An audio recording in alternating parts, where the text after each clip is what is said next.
So like according to the passage questions. So like as soon as we see something, is it okay if we just like stop? Well, my only concern with that is if you see an answer choice and you're like, hey, this was said in the passage, it's asking me what was said in the passage, this is the answer.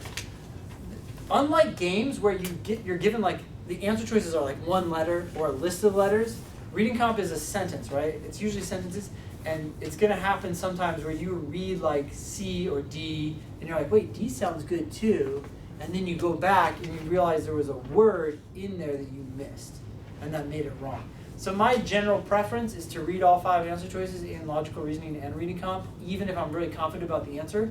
But I may be much more aggressive as I go through the remaining answers. Like if anything is like, then I just stop. Sometimes I read the first word, I'm like, no, it wasn't criticized, done, you know? But then I'm like getting through, so that if I do find an answer where it's like kind of tempting, I'm like, oh, well, maybe that is the answer. And then I can look more carefully at the two. Yes? I was going to ask, like in reading comp, it sort of seems like the evidence is in the passage. The evidence is in the passage. What do we do like when it's times like do we have to assume, or are there assumption questions? There aren't really assumption questions in reading comp. Very rarely they'll have like a strengthen or weaken question, like which one following if true most strengthens the argument. That's kind of asking you for like a new piece of evidence or an assumption that would help the argument.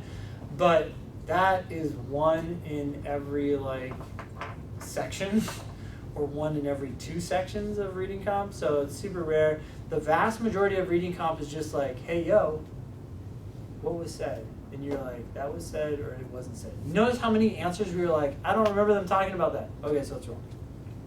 So reading comp is kind of weird like that. It's just a bunch of top-down questions like, was this said, or is this essentially proven by the passage? Okay, that's why, by the way, strong answers that go just a little too far in their word strength, like most or all or primarily or something like that, tend to be wrong because they just take what was said in the passage, they add a little too much to it, and now it's wrong, but you're tempted by it because you're like, yeah, something like that was said, but not quite that extreme. So you might hear just general advice to avoid extreme or strongly worded answers on the LSAT. That's actually not good advice because sometimes that's really good, but in reading comp, that's almost always the case because the vast majority of reading comp questions are just like, was this said or is this supported? And it's like, no, it went too far, so it's not supported.